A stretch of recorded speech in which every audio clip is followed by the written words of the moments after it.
What's up, party people? It's Keys Dan with RadioWhat.com, DJLittleRock.com, coming to you live and in living color from the Radio What studios. And this is my podcast, What Makes You Famous? It's an extension of the RadioWhat.com internet radio station that I've been running for quite some time. And if you need DJ services, where do I always send you? DJLittleRock.com. One more time, DJLittleRock.com. Check availability and get a free price quote, and maybe you can have me at your next event. You know I like to party with the people. Wedding season is here. You know, people are planning weddings like crazy. I just got a call, well, two calls today about weddings that are coming up real soon. And then I have another call yesterday from a wedding that's coming up in October. I'm even booking up stuff in 2022. So it's so exciting. I know people get engaged on Christmas Day and New Year's Eve and coming up real soon on February 14th, Valentine's Day. So, people are always getting engaged, and as soon as they get engaged, they start thinking about, well, I guess I need to plan a wedding. And some people want a big wedding. Some people want a little wedding. But I think for the most part, people want to have fun at their weddings. And what better way to have fun than with yours truly? I appreciate that some of you call and want to have me as your DJ, as your master of ceremonies, as your MC.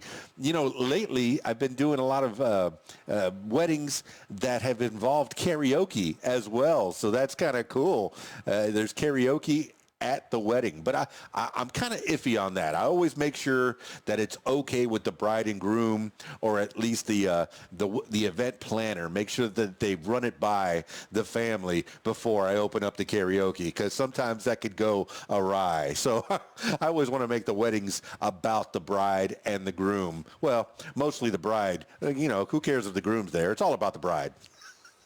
I say that in jest. I really do. I say that in jest. Today on the program, you're hanging out here on the What Makes You Famous program. Today on the program is Eileen Dong, Miss Texas of the Miss Texas show, but she's so much more. There's going to be, in the next few minutes, you're going to learn more about Miss Eileen Dong.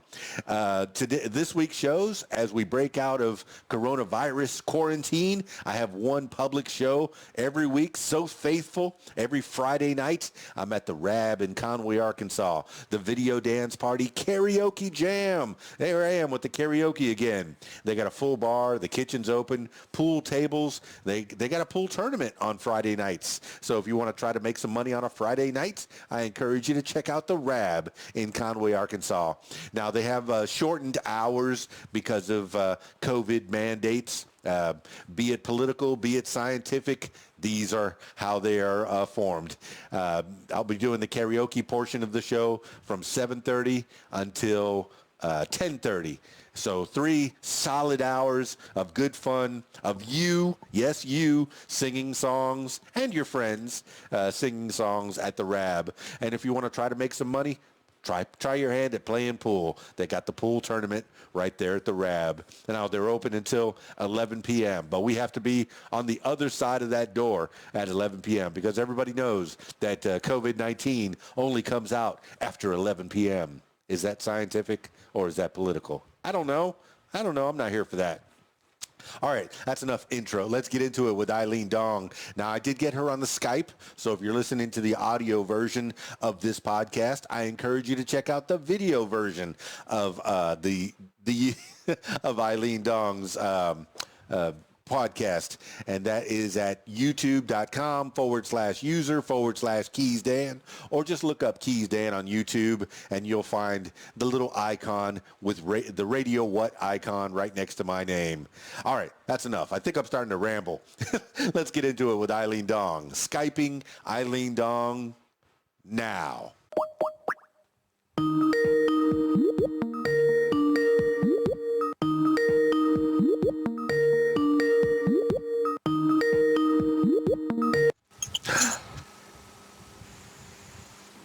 Can it be? Do my eyes deceive me? Is it Eileen Dong in front of me? And I'm so happy to see you. Yes, it is. How are you? I'm so great. And I've been so excited, so looking forward to this conversation with you. I've been scoping. Usually, I don't do any research when I do these because I want the conversation to be fresh. I want them to be, whatever you have on your mind. I want you to tell everybody about it. But I can't help it. I look at your social media, and there are so many different avenues to explore for you. You're Miss Texas. You're Miss California. You are, Eileen Dong. You are, the voice for the people that have gone through hardships. Give the people an idea of who you are, Eileen. Well, thank you so much, Dan, and Radio Watt for this opportunity. Yes, like you said, I am one person that is on all the different platforms. However, all these platforms are with one goal, and that is what I call, just like you see that one of my avenue is the Miss Texas show. And the purpose of the show is to be a voice for all the victims, survivors, advocates, including myself, to be a voice in a safe place for them to tell their stories and most importantly, to support each other. In addition, I am Miss Texas and I am Miss California. And once again, these are in addition to the platform itself as a beauty pageant winner. Most importantly, in my mind, I am just a normal person with a good heart that is hoping that with my influence, I can make just that little bit change. And hopefully that with my influence, I can influence all of you that are watching to see what you can do. And just that little bit difference. Well, Eileen Dong, you're not only representing one of the largest states in the union, you're representing two of the largest states in the union. How do you become Miss Texas and Miss California at the same time? What is that? Oh, that's a great question. I think, as we all know, the COVID pandemic has been quite unexpected for all of us. And that's part of being, the end result of COVID. Originally, the plan was to be Miss Texas in 2020 and Miss California in 2021. With the plans and the cross passes and cancellation and the events being postponed, I coincidentally, crossed both states. And to me, I think, we all go through tough times, including the COVID that we're all going through now. But the advantage or the good thing that's coming out of it is that I am able to reach everyone, y'all, including yourself, through a platform that we never would have imagined. And for the same reason, I am now able to represent California, represent Texas, through the internet. And I'm originally from China, and my hometown, I call in the U.S., where I had the rebirth, is San Diego, California. Currently, I reside in Houston, Texas. That's amazing. See, I'm from Miami, Florida, but now I reside in Arkansas, in central Arkansas.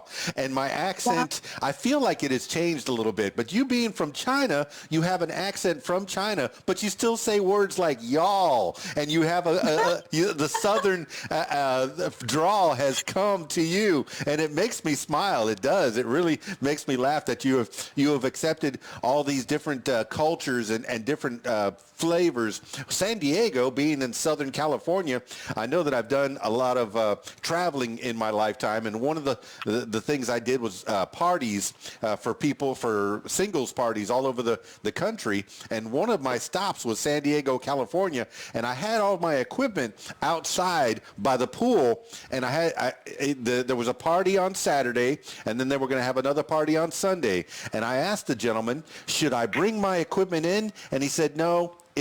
I said, what about if it rains? No, it never rains in California. What is your experience in San Diego? Was that the first place that you came from China? Yes, it was. And, I was laughing when you said that So you'll laugh. When I first moved to Texas, I was like, oh my God, it was like, people from the north seeing people, Texans, driving in the snow several years ago, including the most recent snow. That didn't happen here. We were expecting that. But the short version is, no, I didn't know how to drive when I was in China. So I have to overcome learning how to drive in California, but moving here is a whole, like a whole different world. Having to drive in the rain, I was having literally panic attack driving in the rain. So I was laughing when you said that. And, just like the outlet mall and everything is perfect because it never rains. But yes, I know what you mean. Well, the last time I was in San Diego, it was on fire. It's always on fire. California has been having their troubles. Now, you told me that you didn't drive in China, so that leads me to believe that you were maybe a little girl when you came over. How old were you when you came over from China? What do you remember about China? Well, I was actually in my early 20s when I came here. But China, majority of China, you can picture New York City. So I'm from Shanghai, China, where I was born and raised. And so it's sort of, I describe it like I always tell people, have you watched Mission Impossible 3? That is when like Tom Cruise was jumping from one building to the other. That is about 30 minutes from where I used to live. So that gives you a little bit idea. So back then we didn't have or the lift, so we have to call cabs. But cabs are easy. You can go in literally in the middle of the night, just wave at the cab, and that's it. So driving was never a necessity for me. I never had to learn how to drive. But coming here, it became a challenge. I feel like without knowing how to drive, I'm literally either having to be stuck at home, rely on transportation, and as you have been to California, transportation is not one of the fortes in majority of the place. Maybe a couple of spots in LA, but that's pretty much it. So I have, in order to be independent, that's one of the first things I had to learn. Wow, Eileen Dong, that is something. You're a big city girl, so I imagine that you would probably prosper in a place like New York City or Chicago, where the transit system, nobody has to drive in those two cities in particular that I know of because of the transit system. There's buses every 30 minutes. There's another bus coming behind it. But if you go to California, everybody has to drive. Nobody walks in California except for those few small places. You're right. LA, Hollywood, maybe the city of Hollywood, you would have some kind of a transport. But I'm from Miami, and I remember that there was some kind of a bus system down there, but it wasn't great. It wasn't like New York City or Chicago or even Shanghai. I'm guessing Shanghai, by all accounts, every movie that I've seen, hustle and bustle, cars moving and people moving, and and if you just came over in your 20s, what were you doing back in Shanghai?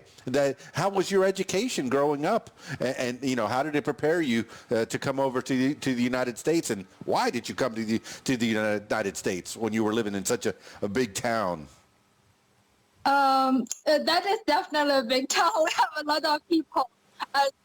That's a lot of questions. So, first of all, a lot of people, when I first came here, they asked me, they say, so when you first came here, did you speak English? Oh, your English is really good. I know I have an accent, but they say your English is really good. Did you dream in English? Did you have to translate? People ask me those questions. And so to start with, I was working for the British government as well as the Australian government. So even though my native language was Chinese Mandarin, and being from Shanghai, we have dialect Shanghainese as well, which is, becoming very popular. And so I'm a linguist by trade and a cross-cultural communication expert. So I work with, whether it's government agencies as an expert witness on law enforcement, different cases. I work with private sectors on business trade, from buying from China, Asia, to selling to China, to Asia. In fact, I just gave a Monday tip yesterday to the Veterans Chamber of Commerce about, doing business with Asia. So that was the reason why I came here. I came here with, at the time about when I came here, that was when China first opened up, and there was a lot of opportunities, like literally just like a flow of opportunities. And I would become, for instance, I would be speaking at the British consulate briefing at the stage, coming down, and I would have like 10 people coming to me and hand me the business card. And next thing we'll be meeting, at a 5-star hotel, and it's emerging. It was emerging. So like there are a lot of new hotels, and we would be, discussing business. And next thing you know, I started working with Formula One Grand Prix and got into the race industry. I feel really blessed that, I accidentally was born at a good time. And, when people say opportunity, you have to be at the right place at the right time, meeting the right people. I happen to be very lucky and stumble into all those opportunities. Eileen Dong, just having that background of being a linguist, I know Spanish. I'm half Cuban from Miami, Florida, so knowing Spanish is a good thing. And being from Miami and the Florida Keys, it's a tourist town, so I had to learn how to say hello and goodbye in several different languages. Now you've just turned me on. I thought that Cantonese and what is it? The two Mandarin. Those are the two main languages in China. But then you're just telling me that there is another dialect of Shanghai. In Shanghai, they have Shanghainese. Just having those different languages in your pocket and then knowing English to begin with, that's going to give you so many opportunities. This podcast is primarily a learning podcast, and I'm learning from you, and you're teaching others to learn other languages. And I've gotten so many jobs that I'm not qualified for because I know how to speak Spanish. Because a lot of times I would walk in the door and they would look at my resume and go, oh, no. Oh, you speak Spanish? Oh, come on in. Come on in. And same thing with you. You speak Chinese and no. Oh, but you speak English too. Come on in. Come on in. How many opportunities do you think, besides the British consulate and the Australian consulate, those are two big, giant opportunities, I think. And that's what brought you over to the United States? Did you leave your whole family behind, mom and dad, sisters, brothers? Yes, technically, yes. That was quite an adventure, I have to say. Yeah, for just a little girl from China coming over to the United States by yourself to do a job. Was it for the British consulate or for the Americans? What was the first job that you did when you came over to San Diego? Oh gosh, I actually worked for the U.S. Immigration, the USCIS. That's fantastic. What kind of work did you do for them? Translation or something? Yes, a little bit of translation, a lot of court interpretation and expert witness, and depending on, what kind of cases. So, and there's also, in the language sector, it's a little bit boring, so please feel free to ask me. There's also what we call side translation. What it is like, for instance, I'm at a court, and this is a piece of court document, and it's not called interpretation, because I'm actually reading, like visually reading it, but I have to speak out in a different language to the audience, whatever, whether from Chinese or into English or whatever language. So that's called side translation. And there's also transcription. Transcription it's literally like what you see in the movie. There's like, the subtitle. So you hear what was said and you need to have the subtitle typed out. But, it's much more intense than what you see in the movie. And of course, like in the movie, it has to be like word by word, whatever was said, even if it was slang. Same thing, except for when we work in law enforcement, everything, including a sign and everything, you have to make sure that it is accurate, because it might indicate, a signal, especially coming from a different culture. And that's where my expertise as cross-cultural communication expert plays the role at, where we say is like, I've worked on human trafficking cases, and, for all of the many hats that I wear with the title of Miss California mixed Texas. My platform is to fight against human trafficking, sexual assault, domestic violence, and these are what I'm passionate about. But I'm very blessed to have been able to work as the expert witness with the DOJ, the U.S. Attorney's Office, ICE, and different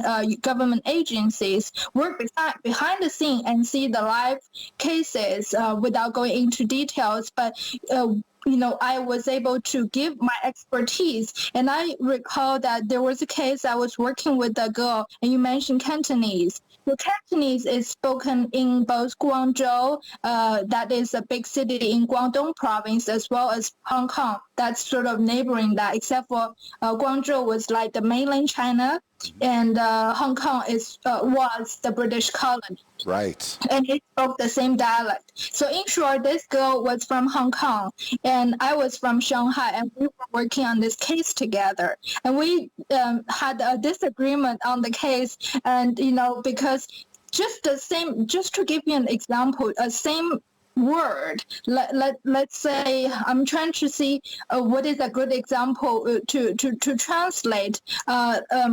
Let's say if someone asks you, in English, say, did you eat something? And a lot of people ask me, and including the tips at the Veterans Chamber of Commerce, I tell them you do not direct translate that. It just depends, what your role is. If your role is an analyst and your role is to give advice to the law enforcement to analyze the exact what the case is and, what is saying and what is the meaning behind it, then you're supposed to not only direct translate that, but also explain what it really means to them.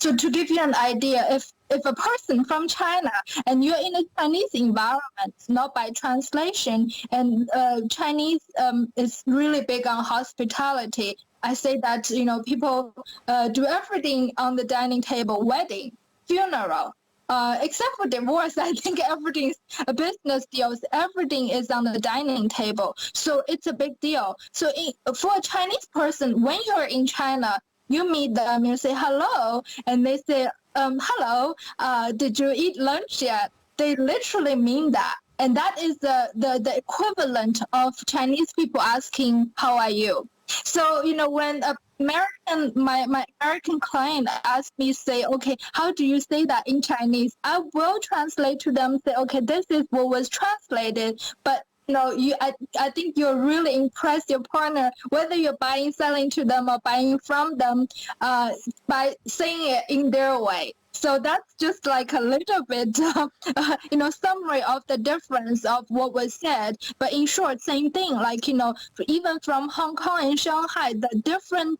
words, they are all written in the same way, but they can mean differently. Oh, it's such a responsible thing that you're doing to translate people. Okay, yes, there is an example in English that I was thinking of as you were talking. Like you can say the sentence, what's that in the road ahead?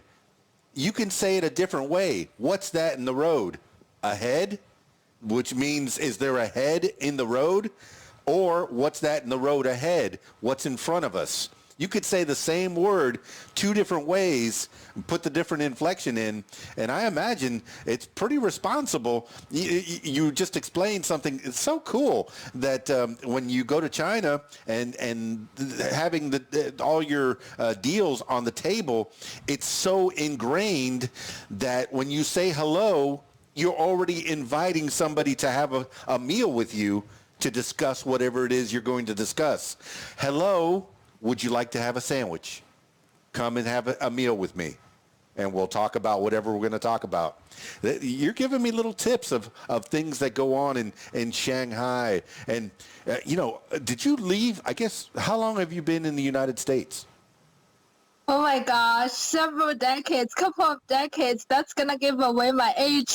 But yes, several decades, I'm couple 51. of decades. I'm 51 years old. I'll be 52 on Sunday. So happy birthday to me. I'm coming Happy soon. early birthday. Yeah, but I'm before I was 50, I was very shy and timid about giving away my age. But you're a beauty queen. My goodness, you have so many photos all over social media showing your beauty, your prowess, your reign of your majesty that I see all over the internet. That's a beautiful thing that you own your look and your beauty and celebrate it, and other people have celebrated as well, and that in turn you could take that celebration of your beauty and that reign and turn it into a cause.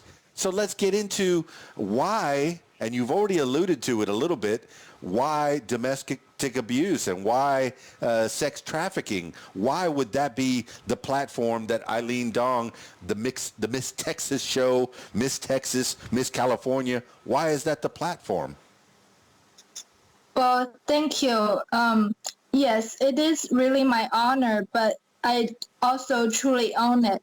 I'm very proud that, people say beauty is from within, and I really believe that's what beauty is truly for. And I hope that by doing what I'm doing, I'll be able to influence all the younger queens and the upcoming queens to pick a cause and, pick a niche, whatever you're passionate about, and influence the generation, influence younger generation, older generation, your influential circles, and about what you're doing. So you're talking about domestic violence, human trafficking, and sexual assault, and it's such a massive topic. So let me start with January. So January is Human Trafficking Awareness Month, and so my show, the Miss Texas show, which is on YouTube. And yes, I gave away my age, but I am proud of my age, and I believe that age is just a number, and it shows the experience and has all the knowledge behind it, and I'm proud of that. So people ask me, how old are you? Are you Miss Texas? So I wanted to clarify, it's Miss, MS Texas, the Miss Texas show. So the Miss Texas show is primarily focusing, being the voice of victims, survivors, advocates from these areas. But not only that, also for community leaders to come on the show. So in January, the show itself also aired different interviews from advocates, from survivors, from victims to share their insights about what human trafficking is, for viewers to understand, first of all, human trafficking is a person that is being coerced to provide a service such as, labor, such as sex, and different areas. I know a lot of people only know sex trafficking. And as a matter of fact, yesterday evening, I just did an interview with a gentleman out from California about organ trafficking. And these are the things that are rare, but these do exist. And we want to bring the awareness just by making a difference by one person. And in my opinion, if we can just one person do a little bit love, the world will be a better place. So Sex Trafficking Awareness Month, Human Trafficking Awareness Month is in January. And also I am the spokesperson with Hope PYX Global, and you can find more information on hopepyxglobal.org.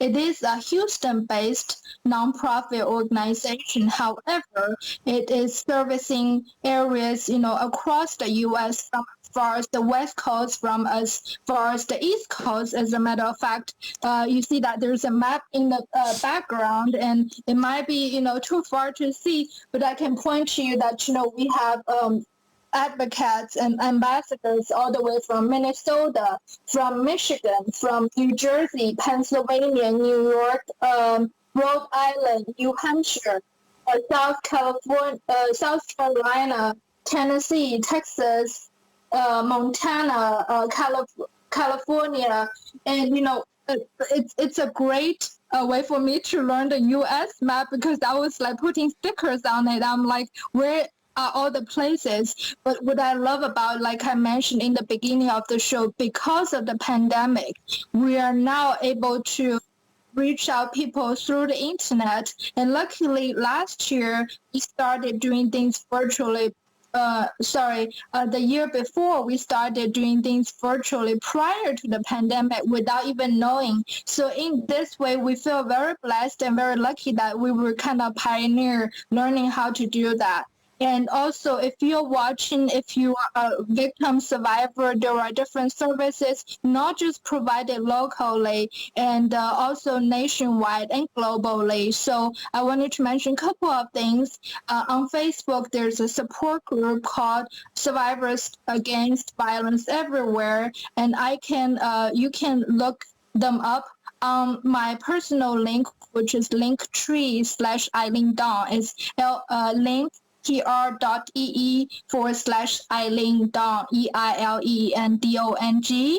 And under there, you can find the support group link. It's free of charge, and it is a platform, a safe platform, that the only rule that you need to join is you can be a survivor, victim, supporter, family, friends, faith group, philanthropist, medical professional, as long as you have the passion for that. And we want to provide a safe environment. That is the key for people to feel safe to share their stories, but also most importantly, for the entire group to support each other on the healing journey together. In addition, we also feel very blessed. Marissa Peer, who is a famous British author as well as a therapist, she has a book called I Am Enough. I've read it myself, and I don't have it here because I have too much things on the background already. But I have things on different stickers on the mirror, and she says using just the lipstick says I am enough. And I just finished another interview before I hopped on my interview with you, Dan, and I'm talking to one of my wonderful, wonderful advocates all the way from California.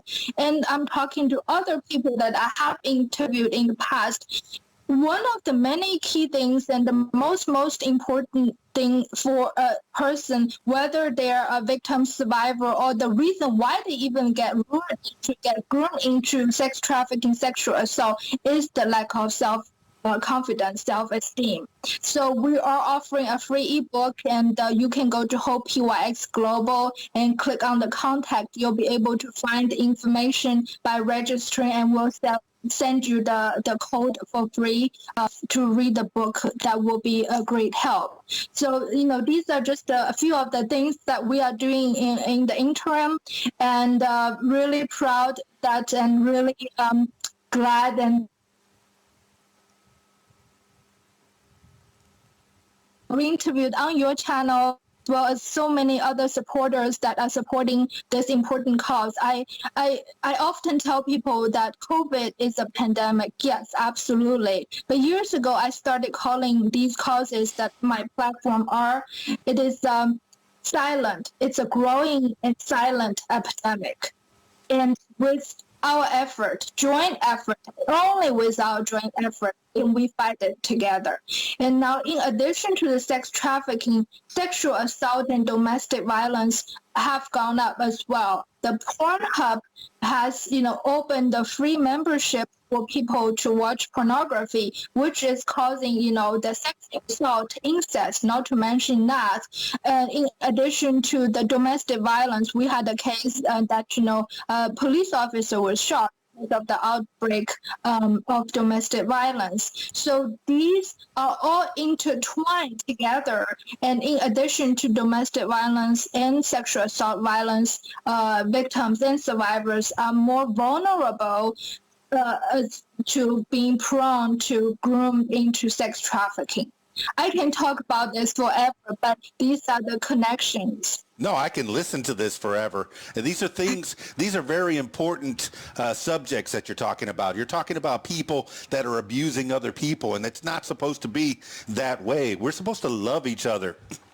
We're supposed to go hand in hand. We're all falling through space on this big giant globe we call the Earth, and we're supposed to be hanging on to each other for dear life. But it sounds like that you've taken the internet that can be used for evil. You mentioned some of the ways that it can be used for evil, but you're networking on the internet and you're making it for good. Because I imagine if people are listening to the audio version of this podcast, I encourage you to check out the video version. I imagine that the map that's sitting right behind you, you haven't been to all of those places, even though you've interacted with people in all of those places. How many places have you traveled to on that map in your network? I would say probably a third of it. I used to travel a lot for my business, so I traveled a lot over there. But now with the pandemic, first of all, you have to really have like a mission essential letter in order to travel to another state to work. If it is mission essential without having the quarantine, so things are being quite restricted, and we're having to do everything remotely, and that's why we're utilizing the internet at its max, as long as the level of it just depending on the level of the clearance, whatever is required. Well, you're impressing me to no end, Eileen Dong. I'm so happy that I'm getting to know you, and I'm happy that my listeners are getting to know a little bit about what you do. I'm hearing all these different pieces of work that you're working towards. You're talking to different people. You've had more than one podcast today. You just got off an interview. You're on another interview right now. Where do you find time for yourself, and what do you do in your downtime, Eileen Dong? I'm laughing when I'm listening to this question. Last year, I have, so many people, and I have been very blessed. And I'm not sure if this is video or audio, but in my background, I have been very blessed. And from the mayor of the city of Houston, recently I got the proclamation on January the 19th. Mayor Sylvester Turner has proclaimed my day for the merits that I have made for the city. And to me, it really, that was right one day before the inauguration. And it's really, truly an honor. But more importantly, it is a new beginning. Because this is not the end, not like I received an award and I graduated and work is done. No.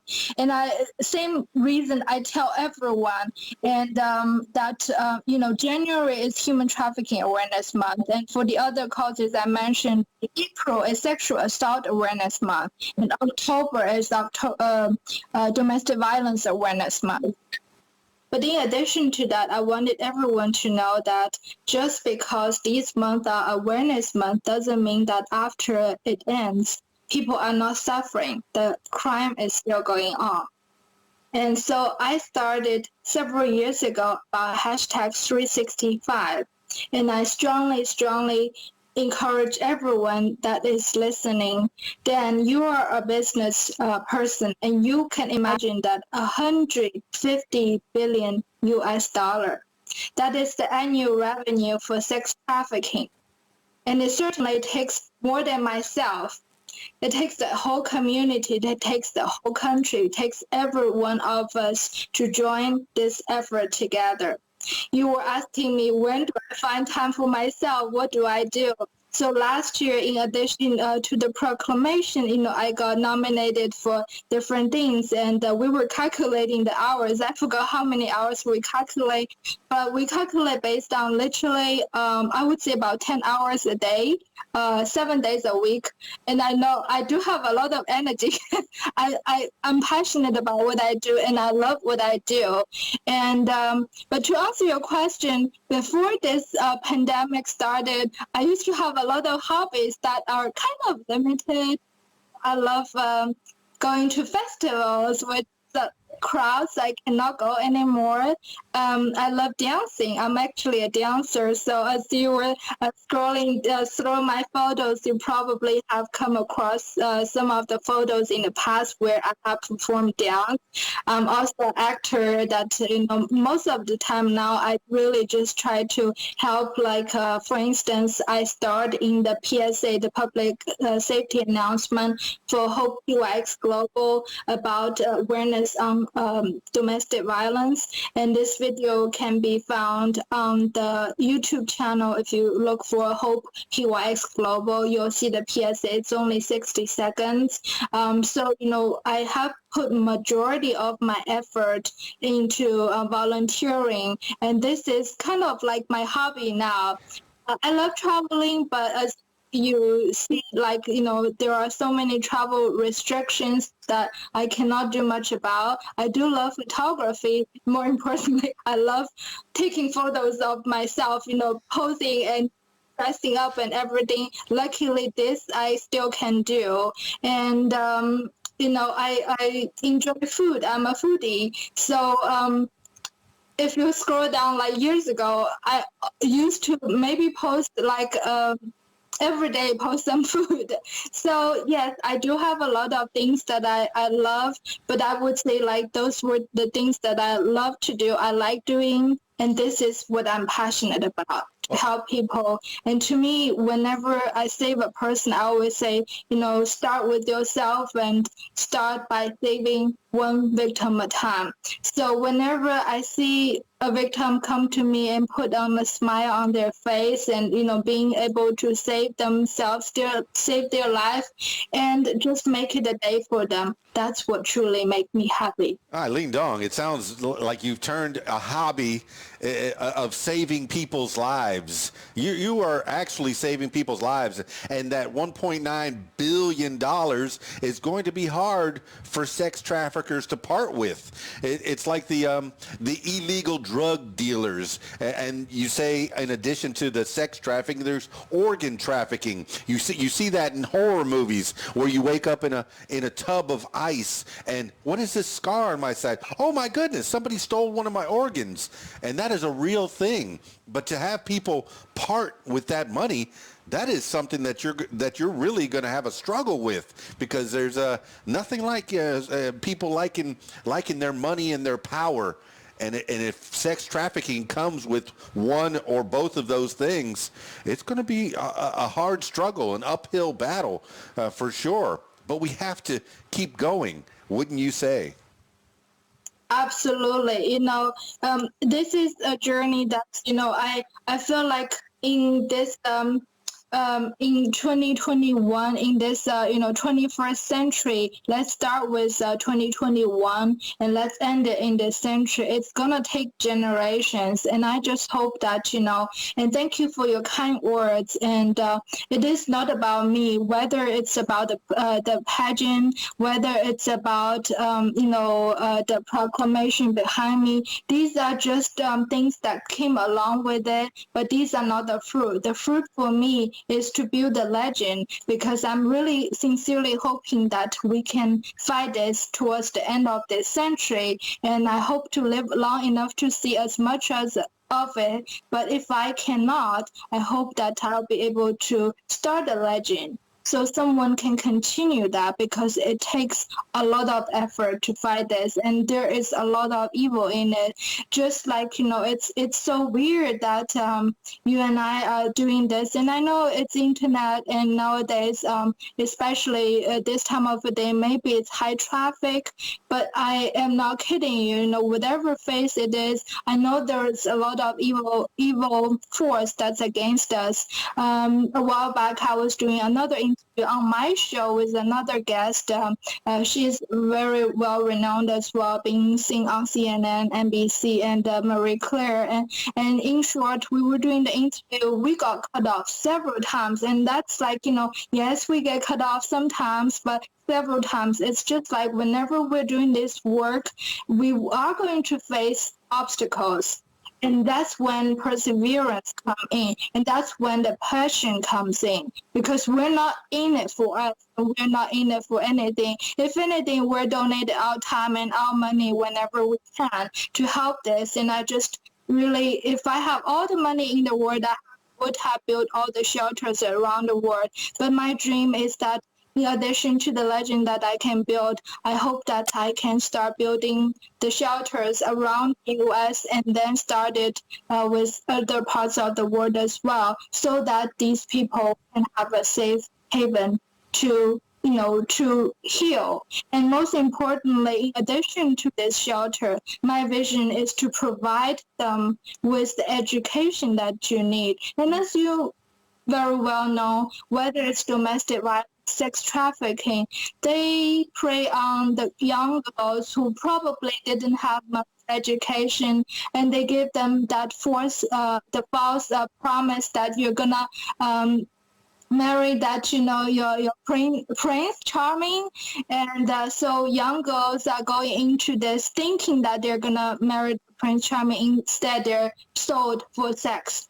Same thing, with domestic violence, and you see that, it still happens that a lot of, younger girls that are married to mature gentlemen. And, I don't want to indicate this in a manner saying that only women are victims. I want to strongly emphasize anyone can be a victim of domestic violence, sexual assault, sex trafficking, regardless of their gender, age, nationality, race, social, and economic status. So anyone can be a victim, and I want everyone to watch out for it. And I want to give everyone that's listening another stat, because sometimes people think, including myself, sex trafficking, human trafficking, for instance, I used to think that human trafficking is, I always describe, it's a container of people crowded in one container, dark space, and on a ship, and being, shipping and smuggled in from a different country.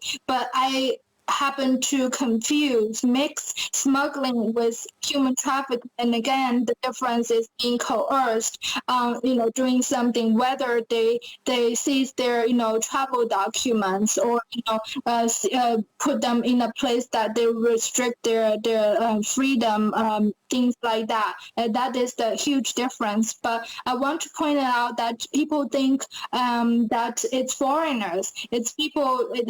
Why, what does this have to do with me? What does this have to do with the people that my kids, my wife, my sister, my mother, my brother, my son? I want to let you know that 80% of the identified victims of sex trafficking are actually U.S. citizens, and 28% of them are children, and these are our children. Yeah. So people don't think that there's still slavery. There is still slavery going on to this day here in the United States and all over the world. But you can tell you have a passion for this. Sometimes it's hard to hear about the things that are going on in this world. You want to turn a blind eye. Oh no, everything's fine. Everything's rainbow and roses. No, there is horrors going on in your own town, in your own neighborhood. There are things going on. And yes, in the movies they portray these giant containers coming off of a ship, and then the brave policeman opens the door. Oh my goodness, there's human trafficking here. That's not how it is all the time. Sometimes it is the promise of a young lady overseas. Hey, would you like to come over and meet this gentleman and perhaps, have a few drinks, or maybe get to know each other? Mail order brides is what it used to be called. Hey, we have ladies in Russia that would like to meet you. And it lures even young men, not just old men, but young men. Hey, okay, yeah, I would like to meet that nice lady from over there that I saw her picture and I saw a bio. But is that part of what human trafficking could start as? I mean, have you been a victim of these things, or how is it presented in your life? Absolutely. This is one of the many different avenues that human trafficking could take place. For instance, I mentioned earlier on that I was guest on the National Veterans Chamber of Commerce talking about business tips, but I was also previously on their show talking about veterans against trafficking. And as you know, and many of you know, that there's sexual assault, and I believe last year, and in the state of Texas, they found sex trafficking ring, and 9 of the people were arrested. Out of them, 3 soldiers, 2 from Fort Hood and 1 from Fort, I forgot the name, but Fort Sam Houston in San Antonio. So these are actually our soldiers that are trafficking our children. And so these are the things that are happening to us, and it's kind of like what you're seeing in the movie. But in addition, the reason why I mentioned that is prior to that, how it transitioned is a long time ago. I was in the 1980s. It was in the Subic Bay in the Philippines, where they traffic women, from locally as well as neighboring parts of the country, and to provide sex service to the military members that are stationed over there. And in addition, there's also in Bahrain, for instance, they would traffic women from Thailand. Again, they seize their passport, they put them in a government housing facility and provide, their job is to provide service for the soldiers that are stationed in Bahrain.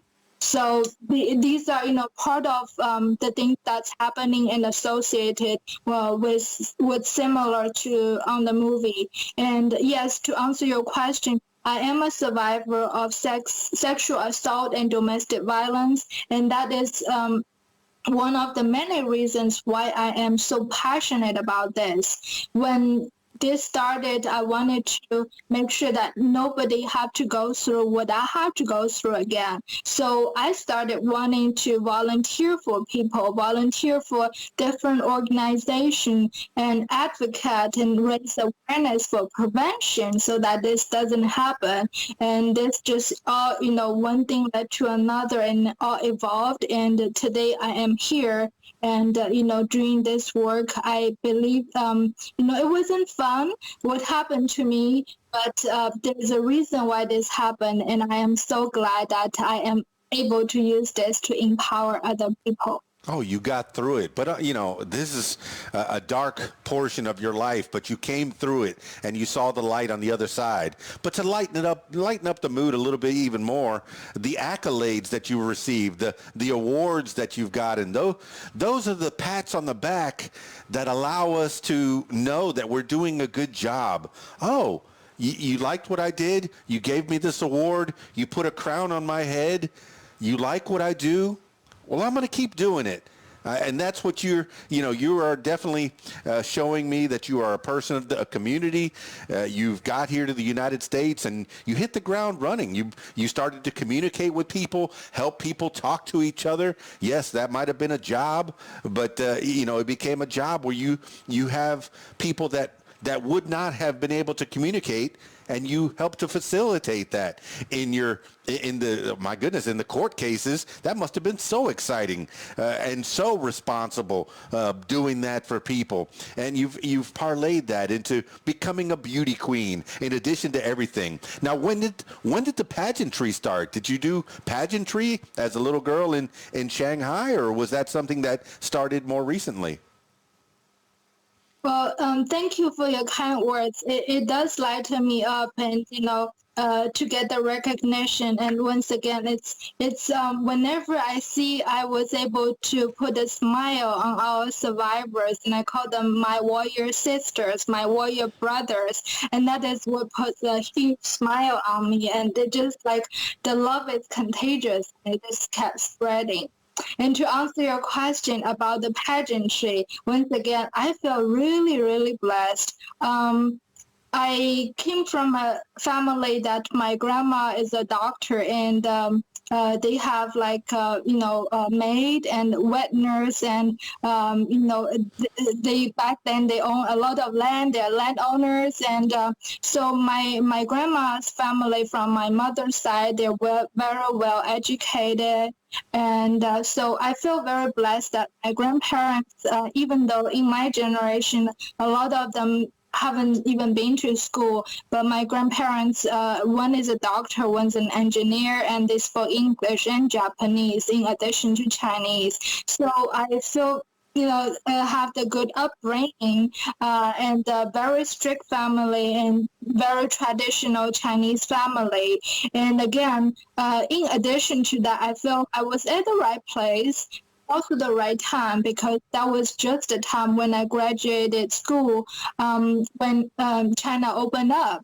And, earlier on you asked about my education. So I did finish my education in China. I did continue my education here as well. So I had a business degree from China. And over here, I'm a NASA scholar and a petroleum engineer.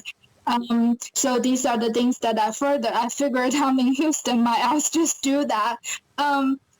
But yeah, so when I was in China, over the time when China opened up, reform, what they call the Deng Xiaoping policy of reform and opening policy, and so many like multi-million-dollar companies came from all over the world, including the U.S., and Shanghai is the port of it. So just like you imagine, like to use an example or comparison, Shanghai is the New York City and Beijing is the DC. So Shanghai is the commercial center of China. And the majority of the expats that are living here, two big countries are the U.S. and surprisingly Germans as well. There's a huge German expat community in Shanghai. So my circle of friends, when I was, growing up and first graduated, was, British, Australian, German, a lot of foreign friends who taught me a lot of things. And one thing led me to another, as I mentioned, that I started doing Formula One. But to be honest, my opportunity was so overwhelming, and literally just so overwhelming. It's like I was in a documentary and just someone spotted me and said, "Hey, I would like you to be part of the documentary." And I became a model for L'Oreal, and someone else spotted me.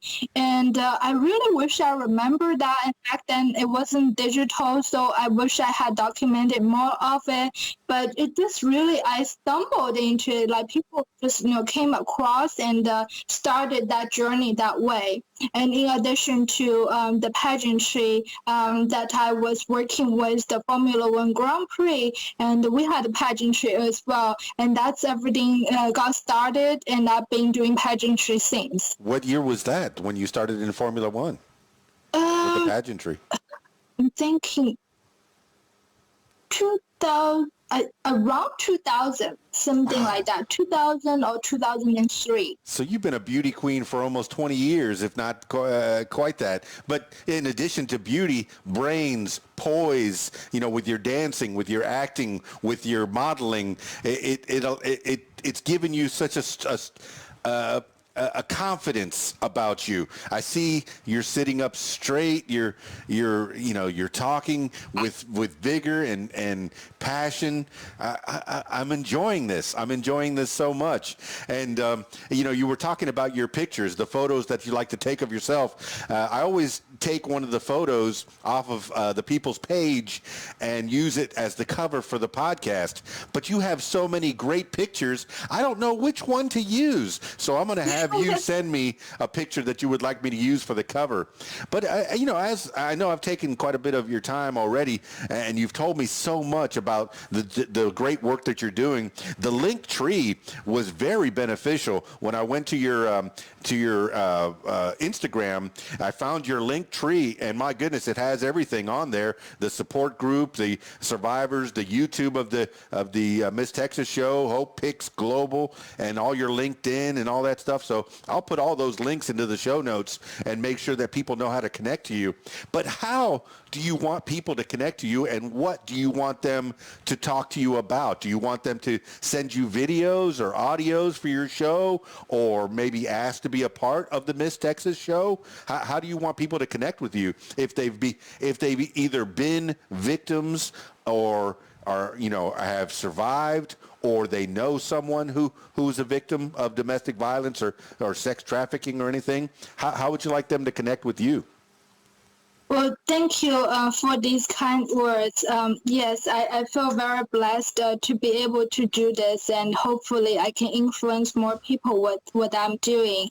So to answer your question about being contacted, they can email me on missusatexas@gmail.com. It is USA Texas. Once again, can't hide my age, but I'm proud, and I did my Guess My Age hashtag, Guess My Age challenge, and a lot of people were so generous guessing my age. But with all my experience, they can do the math and calculate everything and how long I have been in the U.S. And in addition to that, the people that are listening, your viewers, thank you so much again, Dan and Radio Watt, for this opportunity. I wanted to let you know that I wanted to provide a platform that is a safe platform for you to give your voice, to share your story if you choose to do so. But I understand that everyone has a different story and nobody has the same story. And the healing journey is one that you own. And not everyone is ready to share their story. That's why we developed the voice, the channel where you can share your story, and feel free to email me and we will put you in connection and set up with the scheduling of the interview and get you on the show. And I believe it's very beneficial. And as many of our survivors said, whenever they share their story, I ask them, I say, what do you think, you can share with people that you think is therapeutical? They said, when I share my story and this person come tell me that, yes, this happened to me too, I feel so empowered and so powerful, and I feel the same myself. And that is one of the many reasons why I started this platform. But if you're not ready, that is also fine. There's nobody is here to judge you. And just when you go to the Miss Texas show channel, which is also on Linktree, you'll be able to see that one of the many guests are wonderful survivor warrior sisters, brothers, and her name is Heather Pounds, and her topic is you're not damaged goods. Don't let people label you just because they say, oh, you've been trafficked. You are, I'm sorry to use the word, you're a whore, whatever. Don't let them talk to you into that. You know what has happened to you. Don't let what happened to you become who you are, because that's what happened to you. That's not who you are. You are enough. You are, whether I always tell people that you are beautiful, you are intelligent, you're smart, and you are most importantly the child of the Almighty God. And God had a purpose for you, just like He has one for me. And was it fun? No. I'm sorry, it was not fun.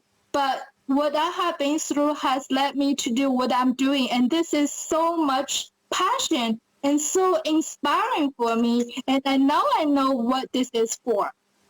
And in addition, you can find resources on hopehyxglobal.org, and which is also under Linktree. There are different resources for some of you who might have never heard about this. We'll go there. You can read what is domestic violence, what is sexual assault, what is sex trafficking, what are the relationships with each other. And for those, who might not have happened this happen to you, that is great. But we want to raise the awareness for prevention so that this doesn't happen to you. This doesn't happen to your family, your children.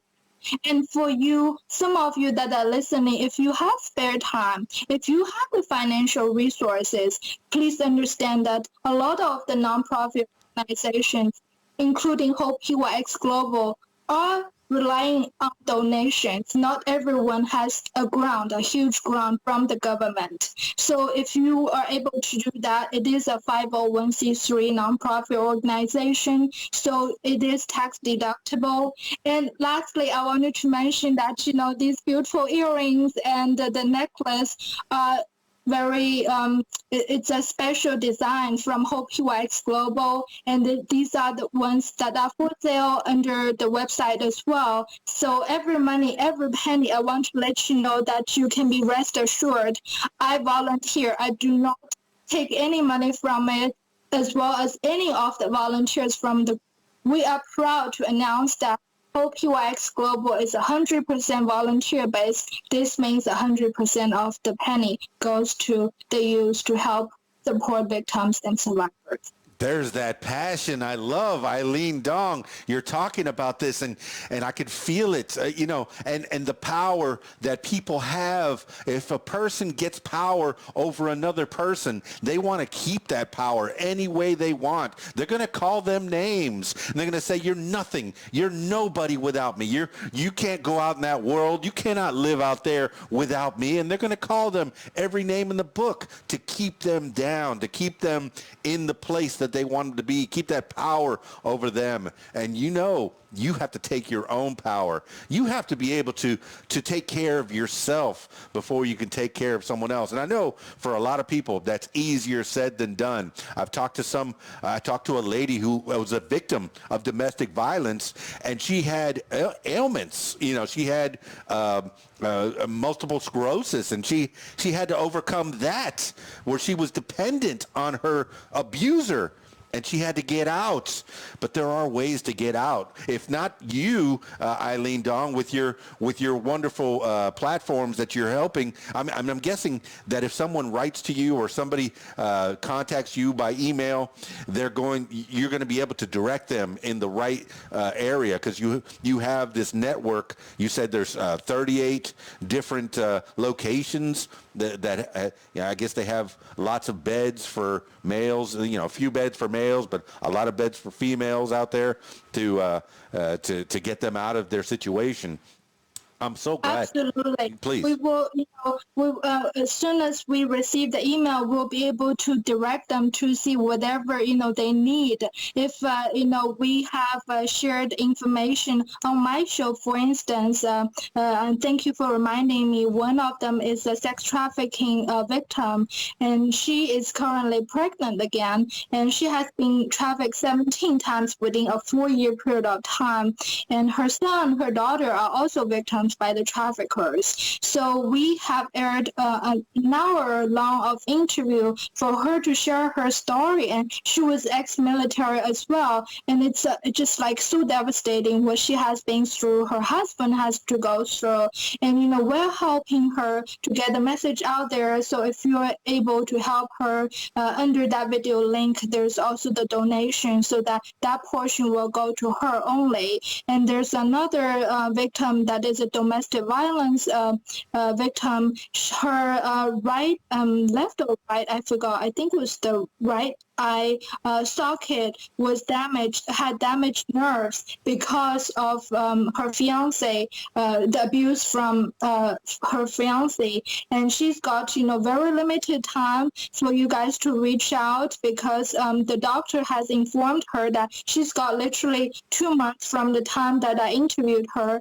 And therefore, I aired the show like literally, usually we have a schedule and have a long line, but this is an emergency. So I also encourage you to see that. So I wanted to announce here the name of the shows. One is called Meet Kate, and the other of the show is Ivory Cross. And then I can send you the link so that you can please help me share that. And lastly, I also wanted to let you know that you mentioned, like, when people reach out to me, it will be myself and many of my volunteers working together. We will direct you to the right resource. And I have very good news. That's an announcement that I feel so blessed that, many of the people that are supportive like yourself, Dan, and, activists and people have platforms like this. They're joining forces to form a national coalition starting in the month of February. So tune in. If you are listening and you are listening anywhere from the world, you're welcome to join. We need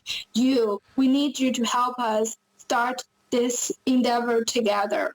Eileen Dong, bringing people together. Now, I'd be remiss, out of all the pictures that you have of yourself all over the internet, all over the social media, the one that you have displayed prominently behind you is a picture of you as a butterfly with butterfly wings. Tell me about that photo, and does it mean something to you? Yes, huge time. So again, I'm going to associate the three causes. So sex trafficking is colored in blue, and human trafficking, and sexual assault is in teal, sort of like a bright green, and domestic violence is purple. And therefore, I have chosen a little bit blue, a little bit purple, and butterfly. And when you go to the Hope PYX Global, you'll be able to see. And I also have a song on the page as well that is called Butterfly, that literally, talks about my healing journey. I wanted to bring the light to people. Butterfly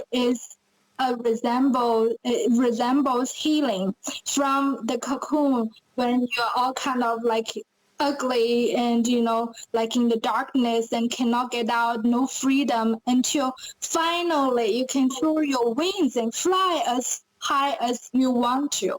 And that is what I want to bring to people. When I was going through things, hope is something that we all need. And I'm sure a lot of the people, if you're listening, whether you're going through domestic abuse or just any kind of trauma, a relationship problem, you need hope. We all need hope. And I wanted to share this hope with everyone around the globe because I wanted them to know that, just like Dan asked me in the beginning, did you leave your family behind? Yes, I did. So that means when this happened to me, I was here all by myself.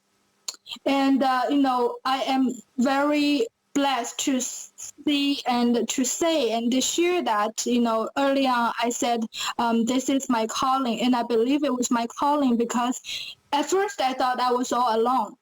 I cried and I was down on my knees asking why this is happening to me. But I realized God has sent so many people in my path, and the people that I never would have imagined, including yourself, Dan, that I would have met if this hadn't happened to me. So there is no regret, and this is only for the better. But because of that, I have become a believer, and I wanted to share this hope with everyone that there is hope, and there is the light at the end of the tunnel.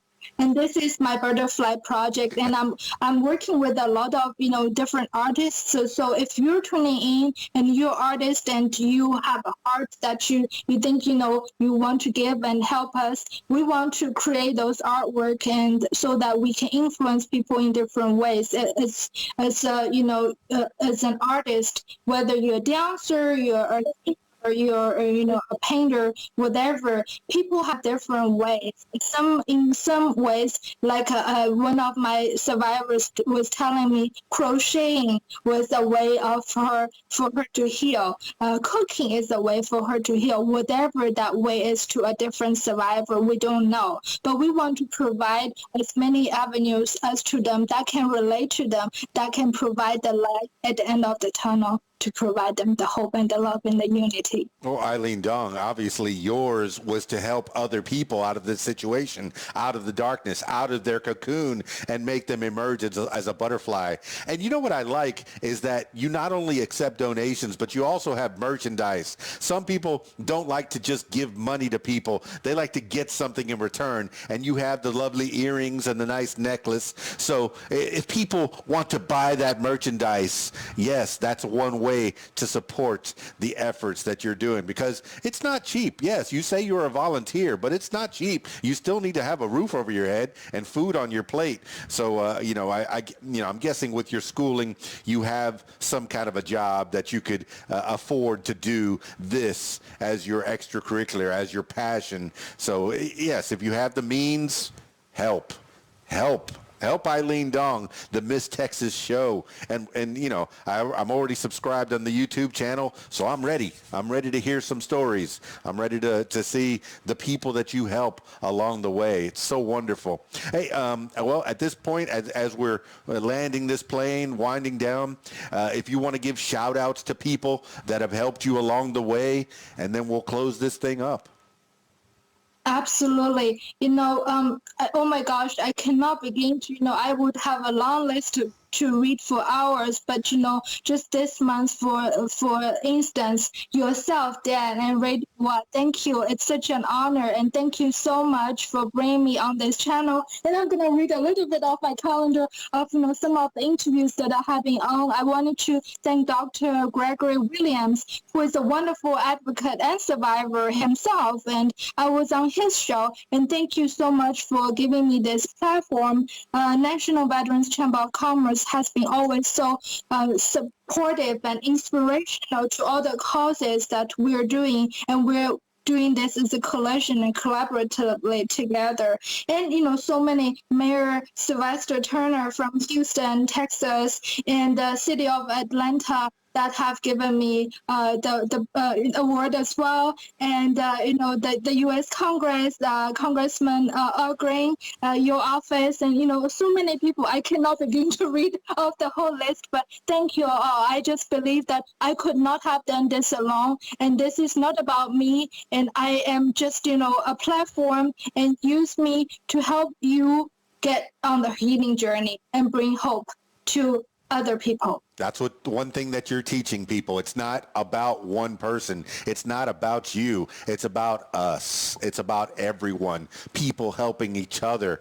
If you're going through tough times, please, by all means, give us a call. If there's anything I could do, I'll do it. Even if it's merely giving you an hour or two of my time so you can help to spread the word. Hey, that's what I have. That's my gift. That's what I have is speaking into microphones and chatting with people and getting to know their stories. And thank you so much for sharing at least a bit of your story. And if there's anything down the line that you ever want to talk about specifically, you want to promote something, or if you just want to talk some more, Eileen Dong, the door is always open here at the What Makes You Famous podcast. Now, I usually like to finish these things off with last words for the people. Eileen Dong, this could be words to live by, a mantra that you wake up with every morning. Maybe you say something to yourself, or it could just be whatever pops into your head at this moment in time. Eileen Dong, last words for the people. I want to tell you that if you want to make a change, look in the mirror. You are the change. Believe in yourself. And you can do it. If I can do it without anybody in this country, and look at where I am here, you can do it too. And there is hope. Well, there you have it, party people. Eileen Dong. Oh my goodness, what a nice lady, and so poised and so charming and so beautiful and so smart. You could tell she's just using all the knowledge that she's gained in her life experiences and using it to help other people. That's what we need to be doing. Once I got to a certain part of my portion of my life and I started to learn things, then I figured out, well, now that I know all these things, I got to teach other people. Now, when you're very, very young, you think, well, if I'm the only one that knows this thing and I teach it to somebody else, then I'm going to be less important because I've taught that to somebody else. No, you're not. That just means you're going to have somebody else helping you to achieve that goal, be it building a bridge or saving a life, be it with human sex trafficking, domestic violence, organ trafficking. Yes, it's not just in the movies. It's a real thing. If you think there's no slavery in this world, it's here. It's out there. And thanks to Miss Eileen Dong and other people like her, and her show, the Miss Texas Show on YouTube. I encourage you to check that out. You'll see some of the people that are helping hand in hand to stop people from hurting other people. Yes. Abuse is not just physical. Abuse is also mental, psychological. You can keep somebody down with your words. You tell somebody they're dirt enough, they're going to keep thinking that they're dirt. You got to let people know that they're not dirt. They're something. Grab your, lipstick and say, I am enough on your mirror. Yeah. I think that's it. I am enough. I don't think I have any lipstick. I think I ran out. I'm going to have to go to the grocery store. I kid. Thank you, Eileen Dong, for being a part of the What Makes You Famous podcast. Now, if you, yes, I'm turning my attention to you. If you would like to tell your story, or, I encourage you to give me a call, 501-470-6386, or email info@radiowhat.com. That's it for me. It's Keys Dan, radiowhat.com, djlittlerock.com. Peace. I'm out of here.